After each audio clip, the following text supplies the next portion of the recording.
예언이고 뭐고 우리에게 내린 재앙은 전부 한국 때문이에요. 자존심 상하게 한국인 구조 도움 따윈 필요 없어요. 여기 자국 일본인들의 발언을 한심하다는 듯 쳐다보고 있는 20대 일본 여성이 있습니다. 이 여성은 한국과 관련한 엄청난 과거를 가지고 있는데요. 이번 산산 구조 현장에서 또 한 번 기막힌 인연을 발견했다고 합니다. 어떤 사연인지 바로 들어보겠습니다. 안녕하세요. 저는 일본 긴급구조대에서 근무 중인 27살 아오이입니다. 이번에 난카이 대지진부터 연달아 찾아온 태풍 산산 때문에 대피소 준비다 뭐다 해서 눈코 뜰 새 없이 바쁜 하루하루를 보내고 있습니다. 주변에서는 나이도 어리고 여자인데 구조대 활동은 그만하고 다른 일을 알아보라는 사람이 많지만 제 인생은 13년 전에 어쩌면 끝났을지도 모르거든요. 새 삶을 받았다는 생각으로 봉사하는 마음으로 기쁘게 일을 하고 있는 중이에요. 한동안은 그 13년 전 사건 때문에 악몽도 꾸고 트라우마가 남아있어 상담도 굉장히 많이 받았어요. 제게 그날의 기억은 아직도 생생해요. 14살이었던 저는 학교에서 수업을 듣던 중 갑자기 찾아온 강한 지진에 놀라 책상 밑으로 숨었습니다. 일본에서는 한 번씩 지진이 있는 일이고 대피 훈련도 종종 하기 때문에 처음엔 그닥 무섭지 않았어요. 하지만 그날의 지진은 이때까지와는 차원이 다른 지진이었습니다. 얼마 지나지 않아 건물이 무너지기 시작했고 정신을 차려봤더니 저는 어둠 속에 갇혀버렸어요. 시간이 얼마나 지났는지 모를 정도로 제 주위엔 어둠뿐이었죠. 처음엔 책에서 배운 대로 금방 누군가가 저를 구해줄 거라 생각하고 긍정적인 생각만 했습니다. 그런데 저는 점점 희망을 잃어갔습니다. 제가 여기 있다는 걸 아무도 모를 거란 생각만 했고 한번 희망을 잃어버리자 몸이 축 늘어졌습니다. 점점 잠이 오기 시작했죠. 이대로 잠에 들면 죽을지도 모른다고 생각했지만 소용없었어요. 고통스럽게 죽는 것보단 차라리 낫다고 생각했죠. 그렇게 정신이 아득해질 쯤 희미하게 들려오는 소리가 있었습니다. 누군가가 제 이름을 부르고 있는 거예요. 처음에는 이제 죽나 보다 싶어 환청인 줄 알았지만 점점 더 선명해지는 목소리에 저는 눈이 번쩍 뜨였습니다. 그리고 마지막 힘을 다해 소리쳤죠. 여기 사람 있으니까 제발 살려달라고 부탁했어요. 저는 이게 마지막 기회라 생각하고 최선을 다해 소리쳤습니다. 그리고 얼마 후 제 앞에 한 줄기 빛이 비쳤어요. 그 빛 속에서 나타난 사람은 바로 한국인 구조대 윤석 아저씨였습니다. 아저씨의 첫 말을 듣고 저는 눈물이 차올랐어요. 아저씨는 제게 다가와 살아줘서 고맙다고 하셨죠. 부드럽게 미소 지으며 이제 안전하다고 같이 나가자고 하시는데 저는 마치 꿈인 것만 같았습니다. 그간 어둠 속에서 잔뜩 위축되어 있던 저는 여전히 정신을 차릴 수 없었지만 아저씨는 챙겨온 물을 제게 한 모금 주시고는 제 손을 꼭 잡아주셨어요. 윤석 아저씨의 따뜻한 손길과 차분한 목소리에 조금 진정할 수 있었습니다. 자네들 사이를 빠져나가는 동안 아저씨는 계속해서 제게 말을 걸며 안심시켜 주었어요. 도대체 이 공간을 어떻게 들어오셨나 싶을 정도로 좁고 어두운 통로를 지나 저를 찾아와 준 아저씨가 고마웠습니다. 구조 과정에서 윤석 아저씨의 뛰어난 기술이 빛을 발했습니다. 좁은 공간을 지나갈 때는 특수 장비를 사용해 안전하게 통과했고 불안정한 구조물을 만났을 때는 순간적인 판단으로 위험을 피했죠. 아저씨의 모든 행동에는 전문성과 동시에 따뜻함이 묻어났습니다. 한참 시간이 지나 겨우 밖으로 나왔을 때 저는 처음으로 재난의 규모를 실감했어요. 무너진 건물들과 울부짖는 사람들로 주변은 엉망이었거든요. 한쪽에 줄지어 있는 시신들로 이번 지진의 참상을 느낄 수 있었습니다. 이런 곳에서 살아남은 게 기적인 것만 같았죠. 아저씨는 저를 응급치료팀으로 인계해주며 어린 학생이고 오랫동안 혼자 어둠 속에 있었기 때문에 꼭 심리치료가 필요하다고 얘기해 주셨어요. 그런데 갑자기 저는 하지도 않던 행동을 해버렸습니다. 돌아가려는 아저씨 손을 꼭 잡았죠. 저 위험한 곳에 또 다시 들어가려는 아저씨가 걱정되었어요. 이제 그만하시면 좋겠다고 생각했죠. 아저씨는 그런 저를 보고 정말 고맙다고 얘기하시곤 그래도 아직 아오이처럼 남아있는 학생들이 많다고 하셨어요. 마지막 한 명까지 구하고 나오는 게 아저씨의 임무라고 오늘 구조 마무리하고 병원에서 치료 잘 받는지 볼 거라며 기다리라고 하시곤 묵묵히 다시 현장으로 떠나셨어요. 아저씨의 헌신적인 모습에 깊은 감동을 받았고 곧바로 병원으로 이송되어 치료를 받았어요. 기적적으로 외상은 없어서 간단한 드레싱만 받으면 되는 상태였고 그래도 영양실조로 짧게라도 병원에 입원해야 한다는 이야기를 들었습니다. 저희 부모님은 불이 나게 달려오셔서 저를 꼭 끌어안으시며 우리 딸이 살아 돌아왔다며 오열을 하셨어요. 저는 이게 전부 다 한국 아저씨가 저를 구해줬기 때문이라고 했습니다. 그리고 그날 밤 정말 윤석 아저씨는 제 병실로 찾아와 괜찮냐고 한 번 더 물어봐 주셨어요. 저희 부모님도 정말 은인이시라며 어떻게 살해를 해야 좋을지 모르겠다고 했고, 윤석 아저씨는 한사코 괜찮다며 자신의 일이라며 아오이가 살아있어줘서 그 어둠 속을 뚫고 들어간 보람이 있다는 말만 하셨죠. 그 후 저는 윤석 아저씨를 롤모델로 삼아 구조대원의 길을 걷기로 결심했습니다. 아저씨의 모습을 떠올리며 열심히 공부하고 훈련했죠. 1년에 한두 번은 아저씨와 연락을 주고받기도 했어요. 아저씨는 처음에 한사코 제가 구조대원이 되는 걸 말리셨지만 강력한 제 의지에 나중에는 두 손 두 발 들고 응원해 주셨습니다. 그리고 마침내 꿈을 이뤄 지금은 일본 긴급구조대의 일원이 되었어요. 그런데 최근 일본을 강타한 태풍 산산과 난카이 대지진의 위험은 저에게 13년 전의 기억을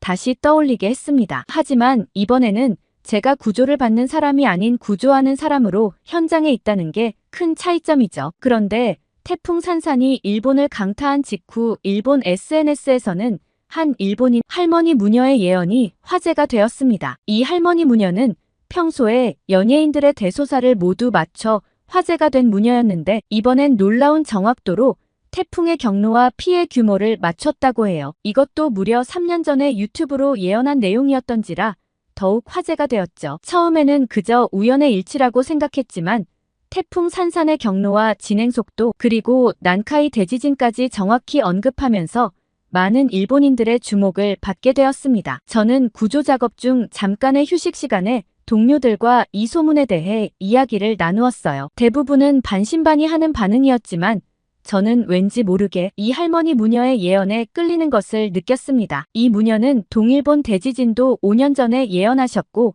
그대로 맞췄거든요. 그날 밤 피로에 지친 채 숙소로 돌아온 저는 호기심에 이끌려 그 할머니 무녀에 대해 더 자세히 찾아보기 시작했어요. 그리고 우연히 할머니 무녀의 예언 영상을 발견하게 되었죠. 영상 속 할머니는 나지막한 목소리로 말씀하고 계셨습니다. 일본에 큰 재앙이 닥칠 것이다. 과거의 죄를 씻지 않으면 더 큰 재앙이 올 것이다. 이 말씀에 저는 순간 등골이 오싹해졌어요. 할머니 무녀는 이어서 관동대학살에 대해 언급하셨는데 저는 그 단어가 무엇인지 전혀 알지 못했습니다. 호기심에 사로잡혀 바로 검색을 해보았고 그 순간 저는 충격에 빠졌어요. 1923년 관동대지진 당시 일본인들이 무고한 한국인들을 학살했다는 역사적 사실을 처음 알게 된 것이었어요. 학교에서 배운 적 없는 이 잔혹한 역사는 저를 큰 혼란에 빠뜨렸어요. 할머니의 예언이 단순한 자연재해 예측을 넘어 과거의 죄에 대한 경고였다는 것을 깨달았습니다. 밤새 관련 자료를 찾아보며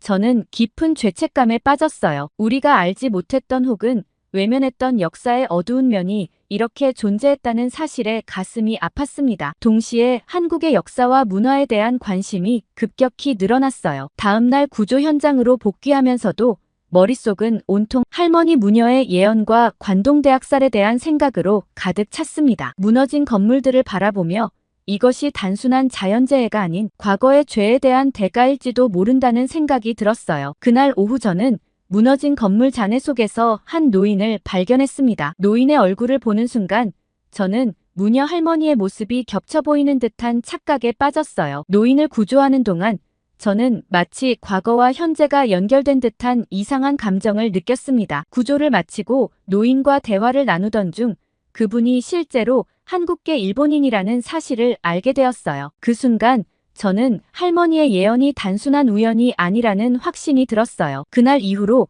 저는 틈나는 대로 한국의 역사와 문화를 공부하기 시작했어요. 과거의 잘못을 인정하고 반성하는 것이 앞으로의 재앙을 막는 길이라고 믿게 되었거든요. 구조 작업을 마치고 집에 돌아와서 인터넷 검색을 하던 중 우연히 731 부대라는 키워드를 발견했어요. 처음에는 그저 군대 부대 번호인 줄 알았습니다. 하지만 클릭해서 들어간 순간 저는 충격에 빠졌어요. 731 부대는 제2차 세계대전 당시 일본군이 중국 하얼빈에 설치한 비밀 실험 기관이었습니다. 그들의 주요 임무는 생물학 무기 개발이었어요. 하지만 그 과정에서 행해진 일들은 제가 상상할 수 있는 최악의 악몽보다도 더 끔찍했습니다. 이 부대는 주로 중국인과 한국인, 그리고 소련인들을 대상으로 잔인한 인체 실험을 진행했다고 해요. 그들은 실험 대상자들을 마루타라고 불렀는데 그 뜻을 알고서는 기겁을 할 수밖에 없었어요. 그건 통나무라는 뜻으로 일본인들은 인간을 물건처럼 취급했던 거죠. 실험의 내용은 너무나 잔인해서 글로 옮기기조차 힘들었어요. 생체 해부와 동상 실험 그리고 각종 질병 감염 실험 등 인간의 존엄성을 완전히 무시한 행위들이었습니다. 특히 임산부를 대상으로 한 실험들은 제 마음을 더욱 아프게 했어요. 더 충격적인 것은 이 모든 일이 조직적으로 그리고 과학이라는 이름으로 자행되었다는 점입니다. 의사들과 과학자들이 이런 잔혹한 행위에 가담했다는 사실에 저는 경악을 금치 못했어요. 게다가 이 부대의 규모에 더욱 놀라고 말았습니다. 그 부대에만 3,000명이 넘는 연구원과 직원들이 이 시설에서 일했다고 해요. 그리고 이들이 실험한 희생자의 수는 최소 3,000명에서 많게는 25만 명에 이른다고 했어요. 그 숫자 하나하나가 제가 지금 최선을 다해 구하고 있는 한 사람의 생명이라는 걸 떠올려 보면 가슴이 무너져 내렸어요. 더욱 경악스러운 건 전쟁이 끝난 후 731 부대의 지도자들은 미국과 거래를 했다고 했습니다. 그들이 그런 잔인한 실험을 통해 획득한 생물학 무기 관련 정보를 미국에 넘기는 대가로 면죄부를 받았다는 거예요. 이 세상에 정의는 어디에도 없다는 생각이 들었고 소름이 끼쳤어요. 누가 누굴 용서할 수 있는지 이해가 안 갔죠. 이 모든 정보를 접하면서 저는 점점 더 큰 분노와 슬픔을 느꼈어요. 어떻게 이런 일이 있었는데 우리는 전혀 모르고 있었던 걸까요? 학교에서 이런 내용을 한 번도 배운 적이 없다는 사실이 저를 더욱 괴롭게 했습니다. 저는 곧바로 제 옛날 역사 교과서를 찾아보았어요. 하지만 731 부대에 대한 언급은 단 한 줄도 없었습니다. 제2차 세계대전에 대한 내용은 있었지만 그저 일본이 전쟁에서 패배했다는 사실만 간단히 언급되어 있을 뿐이었어요. 이 순간 저는 우리나라가 얼마나 역사를 왜곡하고 있는지 깨달았습니다. 우리는 과거의 잘못을 인정하기는커녕 그것을 완전히 숨기고 있었어요. 이는 단순한 은폐를 넘어 범죄에 가까운 행위라고 생각했습니다. 일본에 큰 재앙이 닥칠 것이다. 과거의 죄를 씻지 않으면 더 큰 재앙이 올 것이다. 그 무녀 할머니의 말이 또 한 번 떠올랐습니다. 저는 울분을 참을 수 없었어요. 우리가 받은 교육이, 우리가 믿어온 역사가 모두 거짓이었다니. 이런 사실을 알게 된 지금 저는 제가 알고 있던 모든 것을 의심하기 시작했습니다. 더 많은 정보를 찾아보면서 저는 731 부대 외에도 우리가 한국과 다른 아시아 국가들의 저지른 수많은 만행들을 알게 되었어요. 강제징용과 위안부 문제 그리고 문화재 약탈까지 이 모든 것이 우리 역사의 일부였는데 우리는 그것을 모르고 살아왔던 겁니다. 이 사실을 알게 된 후 저는 며칠 동안 잠을 이루지 못했어요. 우리나라에 대한 자부심이 무너져 내리는 것 같았습니다. 그런데 정작 저는 한국인이었던 윤석 아저씨의 도움으로 지금까지 살아있는 거잖아요. 저는 윤석 아저씨에게도 깊은 죄책감이 밀려왔어요. 그리곤 오랜만에 아저씨에게 연락을 해봤죠. 그런데 아저씨의 목소리는 매우 불안해 보였습니다. 아저씨 말로는 조카가 일본에서 공부를 하고 있는데 연락이 닿질 않는다고 했습니다. 혹시나 산산에 피해를 입은 거 아닐까 안절부절하고 있다고 하셨죠. 그러면서 혹시나 현장에서 피해 한국인 소식을 알게 된다면 바로 연락을 해줄 수 있겠냐고 하셨습니다. 저는 얼마든지 가능하다고 얘기하고는 항상 아저씨에게 감사함을 느끼고 있고 정말 미안한 게 많다고 얘기했어요. 아저씨는 새삼스럽게 왜 그런 말을 하냐고 물었고 최근에 일본에서 가르치지 않았던 숨겨진 역사에 대해 알게 되었다고 했어요. 그러자 아저씨는 한동안 침묵하셨습니다. 그리고서는 그건 아오이 내 잘못이 아니라 일본 정부의 잘못이라고 하셨어요. 한국인들은 대부분 일본의 정치인들과 파렴치한 극우염한 단체를 비난하는 거지 아오이 같은 일본인들에게 악감정이 있는 건 아니라고 하셨어요. 아저씨가 그렇게 말해주니 마음이 한결 가벼웠죠. 그렇게 저는 아저씨와 통화를 마무리하고 다음날 아침 또 다른 구조 현장으로 출동했습니다. 태풍 산산이 휩쓸고 간 시코구 지역의 한 아파트 단지는 아비규환 그 자체였습니다. 무너진 건물 잔해 사이로 구조를 기다리는 사람들의 절박한 외침이 들려왔어요. 저는 구조대원으로서 현장에 투입되어 한순간도 쉴 틈 없이 움직이고 있었습니다. 그러나 상황은 생각보다 더 복잡했어요. 일부 주민들이 자신들을 먼저 구조해달라며 소란을 피우고 있었죠. 이런 이기적인 행동으로 인해 구조 작업이 지연되고 있었습니다. 저는 마음속으로 안타까움을 느끼며 최대한 침착하게 상황을 통제하려 노력했어요. 그때였습니다. 무너진 건물 3층 부근에서 희미한 신음소리가 들려왔어요. 즉시 그쪽으로 달려가 조심스럽게 잔해를 치우기 시작했습니다. 잠시 후 한 젊은 여성과 노부부의 모습이 보였어요. 젊은 여성은 의식이 없는 상태였고 노부부는 겨우 정신이 있어 보였습니다. 노부부 중 할아버지가 힘겹게 말씀하셨어요. 젊은 여성은 옆집에 살고 있는 한국인 유학생 이서라고 했습니다. 지진이 일어났을 때 이서가 자신들을 구하려다 다쳤다고 했어요. 그 말을 듣는 순간 제 마음속에 뭔가 울림을 느꼈습니다. 하지만 곧 현실적인 문제에 직면했어요. 동료들이 다가와 일본인 노부부를 먼저 구조해야 한다고 주장했습니다. 자국민을 먼저 구해야 한다는 말에 저는 잠시 망설였어요. 하지만 노부부는 현재 의식이 있는 상태였고 추가 붕괴의 위험이 없었기 때문에 당장 응급 구조가 필요한 건 한국인이라는 생각이 들었거든요. 결정적으로 이서의 모습을 보며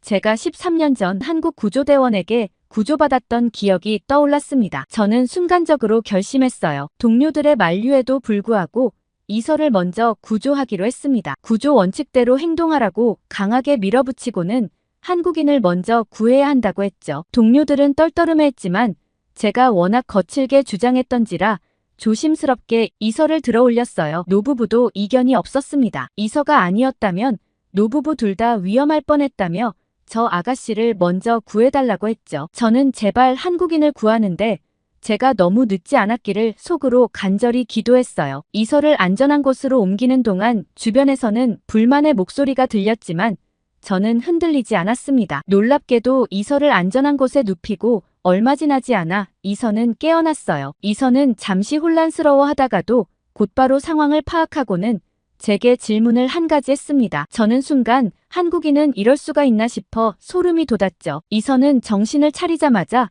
노부부의 안전을 물었습니다. 저는 노부부도 지금 동료들이 구조 중이라고 대답해줬어요. 이서는 갑자기 일어나려고 했지만 곧바로 휘청였어요. 다리에 뭔가 문제가 있는 모양이었지만 이서는 아랑곳하지 않았어요. 이서는 자신이 의대생이라고 얘기하며 뭔가 도울 게 있을 거라며 제게 노부부를 구하러 함께 가자고 했습니다. 저는 당장 다리도 아픈 사람이 어떻게 갈 거냐며 만류했지만 워낙 강경하게 주장하는 터에 결국 함께 가기로 했어요. 그런데 저는 돌아가는 길에 깜짝 놀라고 말았습니다. 상황은 매우 심각하게 흘러가고 있었거든요. 건물의 일부가 더 무너져 접근이 어려워진 데다 노부부의 바이탈이 불안정해 보였어요. 이서는 제게 의료 지식을 동원해 빠르게 상황을 설명했습니다. 이서의 조언에 구조팀의 구조 지식을 반영해 조심스럽게 노부부에게 접근했고 다행히 노부부를 구조할 수 있었습니다. 이서는 노부부에게 맞는 응급처치 방법을 알려주며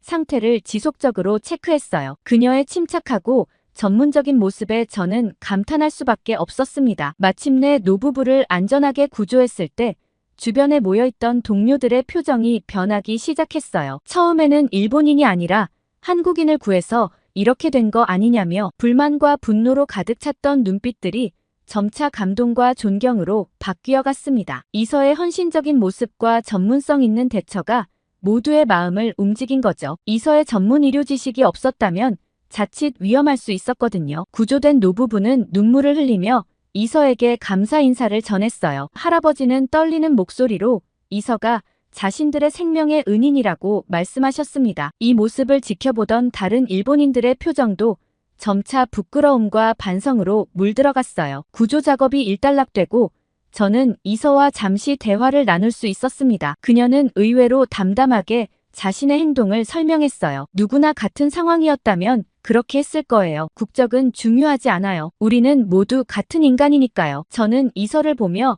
윤석 아저씨가 오버랩되는 느낌을 받았어요. 한국 사람들은 하나같이 저렇게 희생정신이 뛰어난 건가 싶고 대단하다고 생각했죠. 그렇게 저는 이서와 헤어진 다음 또다시 현장으로 향했습니다. 구조 현장은 여전히 아수라장이지만 TV에서는 정부 대변인이 상황이 통제되고 있다고 발표했어요. 정말 어처구니가 없었죠. 현실은 전혀 달랐어요. 구조 장비는 턱없이 부족했고 인력도 제대로 충원되지 않았습니다. 저는 무너진 건물 앞에서 한숨을 내쉬었어요. 눈앞의 잔해를 보며 13년 전 동일본 대지진 때의 기억이 떠올랐습니다. 그때 한국 구조대가 가져왔던 최첨단 장비들이 생각났어요. 그들의 장비는 마치 미래에서 온 것 같았죠. 지금 우리에게 그런 장비가 있다면 얼마나 좋을까 하는 생각이 들었습니다. 그때 한 동료가 흥분한 목소리로 달려왔어요. 한국 정부가 비공식적으로 구조팀 파견을 제안했다는 소식이었습니다. 저는 가슴이 뛰었어요. 하지만 그 기쁨도 잠시였어요. 일본 정부가 이를 거절했다는 소식이 들려왔습니다. 자존심 때문이라는 말에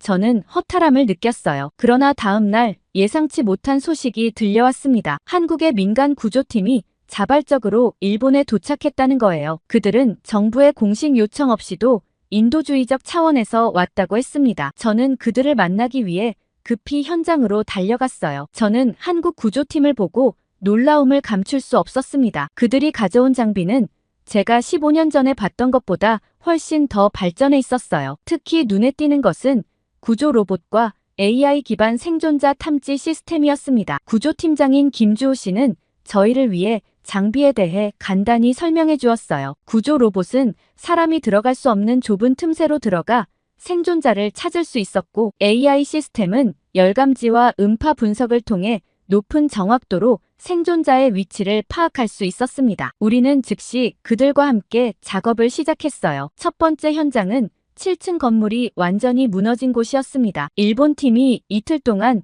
아무런 성과를 내지 못했던 곳이었죠. 한국 구조팀은 자신 있게 장비를 세팅하기 시작했습니다. AI 시스템이 가동되고 불과 30분 만에 첫 신호가 잡혔어요. 건물 중앙부 깊숙한 곳에서 생명 징후가 감지되었다고 하더라고요. 저희는 긴가민가하고 위험하기도 해서 구조 작업을 끝내야 하나 고민하고 있었는데 하마터면 큰일 날 뻔했죠. 한국 구조팀의 구조 로봇이 투입되었고 우리는 숨죽이며 모니터를 지켜보았습니다. 로봇이 보내오는 영상은 믿기 힘들 정도로 선명했어요. 좁은 틈새를 지나 마침내 한 여성을 발견했습니다. 그녀는 겨우 숨을 쉬고 있었어요. 로봇은 그녀에게 산소와 물을 공급하며 우리에게 정확한 위치 정보를 제공했습니다. 이 정보를 바탕으로 우리는 신속하게 구조 작업을 진행했어요. 불과 2시간 만에 그녀를 무사히 구조할 수 있었습니다. 그녀가 구조되는 순간 현장에 있던 모든 이들이 환호성을 질렀어요. 일본 팀원들의 얼굴에는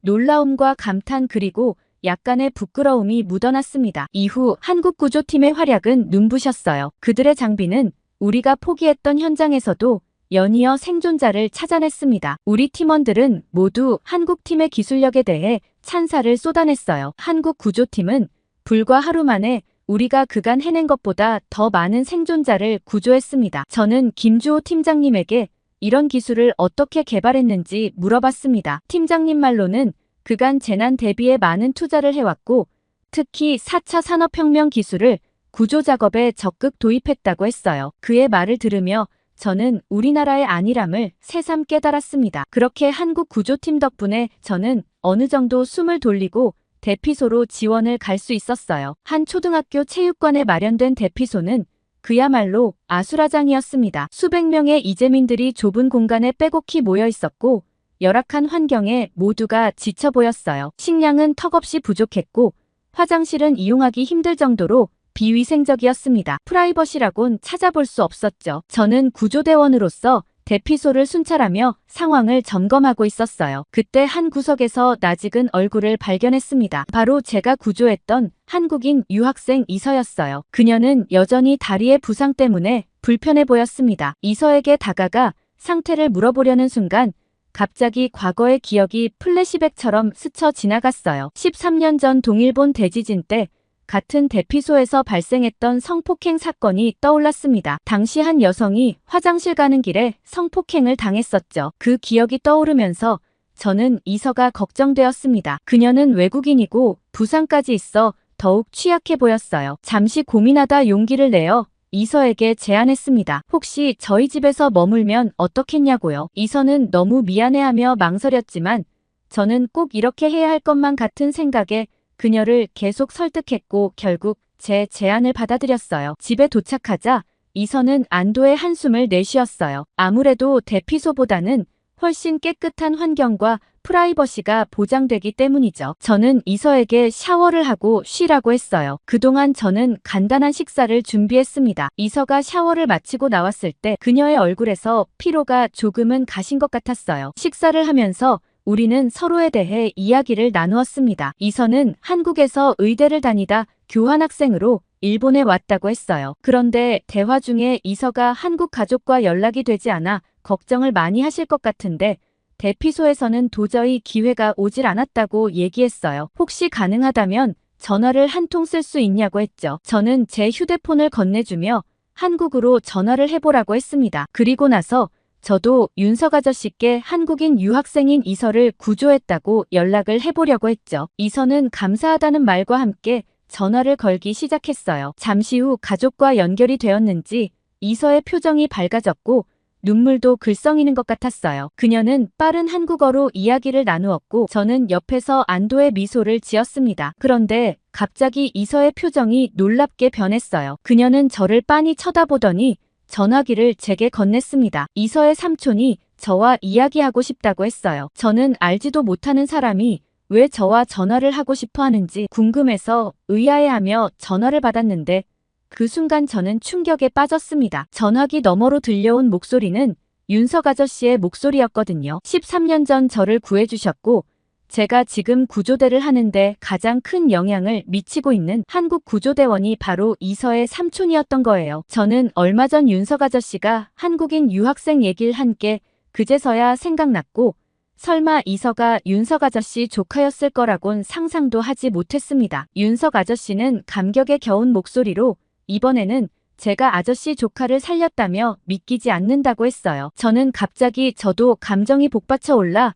눈물을 참을 수 없었습니다. 13년 전 그날의 기억이 생생히 떠올랐어요. 윤석 아저씨의 따뜻한 손길과 안심시키는 목소리 그리고 아저씨가 보여준 용기와 헌신 그 모든 것이 제가 구조대원의 길을 걷게 된 이유였거든요. 아저씨는 제게 고마움을 전하며 이서를 잘 부탁한다고 말씀하셨어요. 저는 아저씨의 은혜에 조금이나마 보답할 수 있어 기쁘다고 답했습니다. 전화를 끊은 후 이서와 저는 서로를 바라보며 웃음 지었습니다. 이 우연한 만남이 얼마나 특별한 것인지 우리 둘 다 잘 알고 있었어요. 운명이라는 말이 이럴 때 쓰는 걸까요? 그날 밤 우리는 늦게까지 이야기를 나눴습니다. 이서는 삼촌에 대한 이야기를 그리고 저는 13년 전 구조된 경험을 서로에게 들려주었어요. 우리의 이야기가 맞물리면서 마치 퍼즐 조각이 맞춰지는 것 같았습니다. 다음 날 아침 저는 새로운 각오로 일어났어요. 이서를 통해 윤석 아저씨와 연결되면서 제가 왜 이 일을 하는지 다시 한번 깨닫게 되었습니다. 구조대원으로서의 사명감이 더욱 강해졌어요. 이서의 부상이 완전히 나을 때까지 그녀는 제 집에 머무르기로 했어요. 윤석 아저씨의 조카라는 걸 알게 된 후로 마치 제 가족처럼 느껴졌죠. 무녀 할머니의 예언대로 일본이 죗값을 치러야 하겠지만 저 혼자라도 열심히 죗값을 갚도록 노력해보려고 해요. 오늘 아오이 씨의 사연 어떻게 들으셨나요? 정말 말도 안 되는 감동적인 이야기였는데요. 한국 때문에 이런 일이 생겼다는 주장을 하는 일본인들도 있다는 점에 분개했습니다. 앞으로 또 다른 재앙이 들이닥친다는 예언가의 말에 어떻게 생각하시는지 댓글 많이 달아주세요. 구독과 좋아요 꾹 눌러주시고 다음에 더 좋은 사연으로 찾아오겠습니다. 사연 제작소 감동필름이었습니다.